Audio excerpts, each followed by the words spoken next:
Hi BPK409. I hope you all had a restful break and are excited to start the term. My name is Pavri and I'll be one of the TAs for this term. I graduated from the University of Waterloo last year and now I'm doing my master's in the locomotion lab here at SFU. Due to the pandemic, we had to improvise and find a way for BPK students to get some hands-on experience at home. This course is a new course at SFU, but it will give you guys some valuable experience and a lot of new skills. And I'm going to give you guys some tips today on how to be successful in this course. And hopefully, with these tips, things will be a little bit less stressful. So, first, I'm going to encourage everyone to purchase their BPK409 kit as soon as they can. So, it looks like this. And the sooner you have the kit, the sooner you can start playing around with it. You'll get a head start. And this kit is really cool. So, you can measure acceleration with it, you can measure your heart rate, muscle activity, and all this just from the comfort of your home.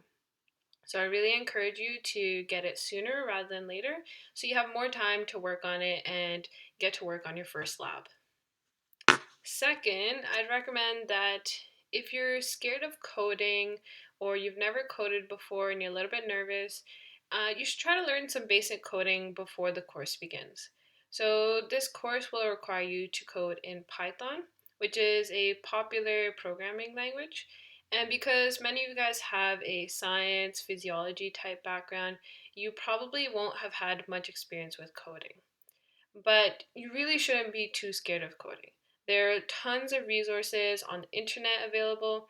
Even just Googling intro to Python, you'll have tons of results that you can use to learn. So you can use whatever method of learning works best for you. So if this is through reading a blog or a manual, if it's watching YouTube videos, taking a free course, there's tons of different resources. Throughout the course, you will run into coding problems, and that's just because that's the nature of coding. But don't worry, that's okay. Whenever you do run into coding problems, Google is your best friend. There's also a lot of forums out there, so through these forums, you can ask questions, you can get help from other individuals, and this course is really going to teach you how to be independent, how to problem solve, and you'll really come to appreciate it at the end of the course that, wow, like I know how to code now. Finally, when you're doing your assignments, you also have a lot of resources at your disposal. For each lab, there's going to be a lab manual. There will be also multiple videos that accompany the lab manual. So I'd recommend that everyone reads the lab manual first, then watch the videos that go along with that lab. A lot of times there's some information in the lab manual that might not be in the YouTube videos, and there's some information in the YouTube videos that isn't in the lab manual. So really make sure that you use both of these things when you're doing your lab. And another resource that you have is your group members. So with this course, there will be a lot of group work, a lot of the assignments will be group based, and really take advantage of the time you have with your group members to work on the labs and assignments and make sure to ask them for help. Sometimes there's a problem that can be solved with a small fix, maybe it was a typo or you forgot a period or a comma somewhere.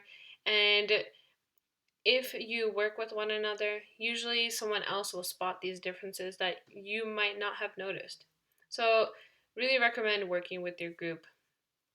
Also, you have 3 weeks to work on each lab. So, I'd recommend working with your group to plan ahead and set some goals. For example, first week, you might decide you're going to have all your data collected. Second week, you're going to decide that everyone's going to analyze the data. And then the third week, you might decide, okay, we're going to make sure we have our report finished. I think if you guys follow these tips, you'll definitely be really successful in this class. And so, good luck to everyone and see you in the lab, okay?